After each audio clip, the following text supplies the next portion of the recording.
Hello everyone.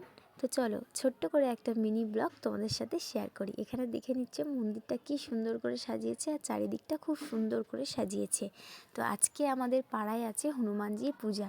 তো বাবাকে কিন্তু খুব সুন্দর লাগছে, একদম চোখগুলো ছোট ছোট করে দেখা যাচ্ছে, এত মালা পরিয়েছে।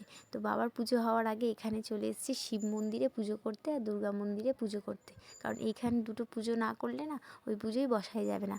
তো এখানে পুজো স্টার্ট হয়ে গিয়েছে, ভোগ নিয়েও চলে এসছে। আর এখানে কত কত ভোগ বানিয়েছে দেখো। আর একটা না স্পেশাল ভোগ আছে, এই যে এই থালিটা, এই গমের যে ভোগটা, এইটা কিন্তু স্পেশাল, এটা কিন্তু বানাতেই হতো আর কি। এটা কিন্তু বাবার স্পেশাল ভোগ আর কি, পণ্ডিতজি বলেই দিয়েছিল। আর এখানে কিন্তু খুব সুন্দর করে পণ্ডিতজি পুজো করেছে। আর বাবার মুখটা তো তোমরা দেখতে পাচ্ছ না জানি, এতটাই মালা পরিয়েছে যে কী বলবো, মাথাটা দেখাই যাচ্ছে না, চোখ দুটোই একটু একটু দেখা যাচ্ছে। তো এখানে আবার হোমযজ্ঞ স্টার্ট হয়ে গিয়েছিল। আর এখানটা কি সুন্দর করে সাজিয়ে নিয়েছিল, খুব ভালো লাগছে দেখতে।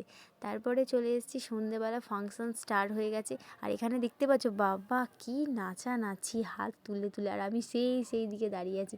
আর বৌদি কিন্তু ফুল মজে আছে, এই দেখো ফুল মস্তি একদম। তো চলো, খুব মজা করেছি, খুব এনজয় করেছি। তো তোমাদের কেমন লাগছে অবশ্যই জানিও। দেখা হচ্ছে নেক্সট ব্লগে। ভিডিওটা ভালো লাগলে অবশ্যই লাইক করো। টাটা।